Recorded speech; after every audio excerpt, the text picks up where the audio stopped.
So collaboration in the world of construction and property, this is focused, if we look at construction and the trades firstly, there's a big skills gap. It's difficult to find people. The whole of the UK is struggling. So you're all damn busy. And you've got clients that you want to satisfy. And that's where collaboration comes in. On the property side, you've probably got different challenges, but again, collaboration is really important. If you're a letting agent, for example, and you've got some long-standing portfolio clients and they're looking for particular properties, a fellow agent might have one of those properties. So you can do deals between you if you collaborate and work together. And so what I was going to talk about today is the problem and then the solutions and why collaboration is something you should really look at with some seriousness. So without further ado, let's look at the issue. And the issue is spinning plates, particularly for people in construction and property. You're busy and really being too busy is a problem. It costs you money. You've got too much on your plate, then one of your long-standing clients who only want to work with you need you, and you have to say no. The common mistakes are growing too fast. Sometimes you think the work will continue at the same pace, so you take on too many people that you can't efficiently utilize. And just small gaps in your capacity where you can't use all of your people start to cost you money. So you can end up growing too fast. And the solution is collaboration. It's working together with people who you might see as rivals or competitors. So you can work together in a casual way. You can formally subcontract, or you can also look at temporary staff who you just bring in for projects. And there's lots of pros and cons to that. There's lots of good experiences and bad experiences people have had, but let's dig into it. So firstly, it's the cost of saying no. It's frustrating, particularly when it's a great client, because they may need you. You just cannot do the job, but they can't wait. So you risk them finding an alternative. And that alternative may have a really good experience, and they might turn to them next time. So you can lose long-standing good clients just because you can't be there. And you also lose profit, because what we're going to talk about today is a number of ways of being able to say yes a little bit more often. So without further ado, let's look at some of the pains. So the most common mistakes, it's the financial risks of employing too many people, because you can get into a panic mode where you think this will never stop. The work keeps flooding in. I need more people. So you go and employ more people, but you take on too many. Then you start to have capacity issues where, not that you've got a capacity problem, you've got too much capacity. So you've got too many salaries when things quieten down, and you've got gaps where people aren't fully utilized. So there is those growing pains. Then you end up burning the candle at both ends. You might have taken a step back, come off the tools to focus on running the business, but then it grows again and you end up going back on the tools, working late at night, doing all of the paperwork, the invoicing, the ordering out of hours, and then you've got to get back on the tools the next day to cover gaps. Then it's reactiveness. This is where you make decisions because it's so damn busy, and sometimes the wrong decisions. You might have a fear of subcontracting work out, and the fear is quite rational. It could be that your client builds a relationship with the person you've subcontracted it to, or the company you've subcontracted it to, and you can lose that client. I think in a lot of cases that's irrational, but it can happen when you reactively do it with somebody you don't know so well. As if you've built trust and you've done something about that and thought about it in advance, then you can subcontract without fear. Then there's temporary labour. People have had bad experiences with poor agencies who either they say they're going to send someone and they don't turn up, or the person who does turn up is not right for the job.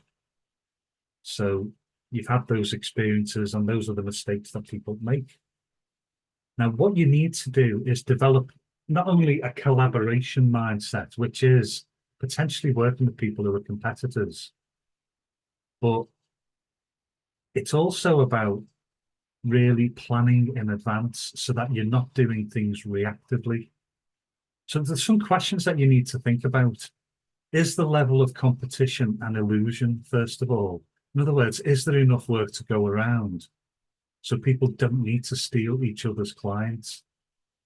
The skill gap and the labour shortages are not going away. I mean, there's a quote there at the bottom there.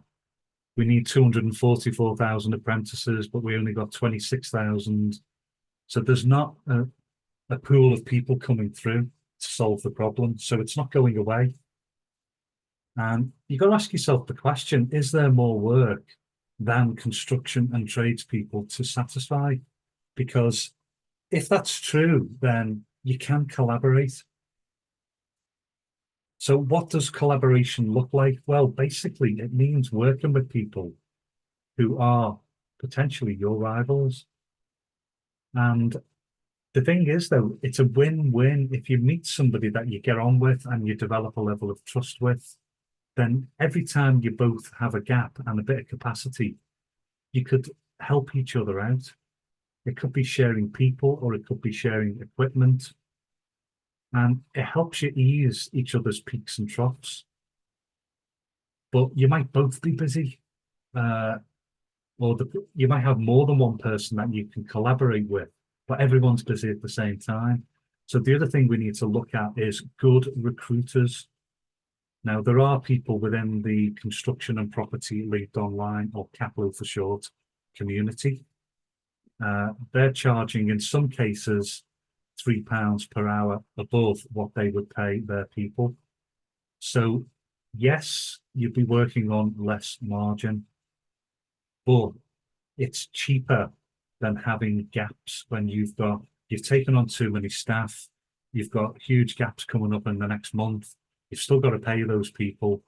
So it helps you prevent that problem happening in the first place. It helps you say yes to more projects because you've got a solution on tap. And then finally, the last thing is to look at is apprentices. Now, people don't consider apprenticeships because the biggest thing they're worried about is they spend all the time training somebody up, and then as soon as they're trained up, they go and get a job with someone else for more money. And obviously the solution to that is pay them well once they've completed their apprenticeship, but also accept that some people will move on and sort of build it into your business that you've always got at least one apprentice. You gain benefits from having that individual. When you've got a good apprentice, they're adding to your business. They're not costing you as much. So don't write them off, and contribute to sort of rebuilding that skilled workforce that the UK needs. But Collaboration Corner, this is something we do specifically within the CAPLO community. It applies to people in property as well, because you can work together with other. If you're two letting agents, for example, you've both got a portfolio of landlords, they're looking for either land or property deals, and you could swap each other's lists of off-market deals or what you've got on your books at the moment and do a deal. You can do this outside of the CAPLO community, but we're making it easier because we've got structured ways of going about it, as well as our community is all about people winning business from it as well. So the way we do it is that we're going to have sector WhatsApp groups of those involved in construction and the trades. There's going to be a separate WhatsApp group where you can all talk about how you can collaborate together. Then what we have is separate one-to-one events. Now, what that means is that's where we all say, right, we're meeting next Tuesday, 6 p.m. everyone who wants to talk about collaboration, let us know if you can be there, and we'll arrange one-to-ones for you with people that can potentially collaborate with you. You might not be able to make the event, which is why we also do private one-to-ones where we've got a match, but one of you can make that event, another one of you can't, but it looks like there's a good match. So we'll suggest that you both meet up for a coffee or a pint separately. And the idea is to move towards in-principle agreements ahead of needing that collaboration. So this is where, firstly, you've got to see whether you get on with each other, whether you trust each other. Then you've got to talk about how do you work together. Is it on a casual basis where when you've got capacity, you'll offer your people out at a rate where you're covering your costs, maybe making a little bit, but it's a rate that you would want back from that other person. If you add on too much margin, yeah, that's probably formally subcontracting as opposed to doing it casually. But you could work on a rate that you both agree to for your skilled individuals. You can agree to represent each other by you have the workwear ready for the new people, for these people coming in. And you agree between yourselves how you're going to work together, in other words. Also, at these events, we will have any specialist recruiters we have in the Caplo community will be available. So one example that I'm aware of is a couple of waste management people. One guy has a tipper truck, the other guy doesn't. And he basically offered, you can borrow my tipper truck when you're doing builders waste pickups. And, you know, that's a great way of collaborating. That person doesn't need to buy that equipment. And they're working really well together. So they can do things on a subcontract basis. They can do things on a casual per hour, per job. So they can also supply people to each other. They can wear the workwear if they've agreed that between them. But they can also just refer. It could be that they come to an agreement. When I'm too busy, I'll refer them and you take the work and you do the same for me. And we'll keep it simple. No money changes hands. Or it could be that you agree a percentage. So you agree a fee or, you know, a small amount of money exchanges hands. That's one way of working together. But we're not imposing that. You agree that between yourselves.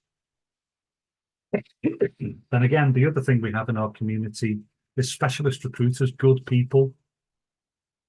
Some at the moment are offering £3 per hour on top of the rate they pay their people.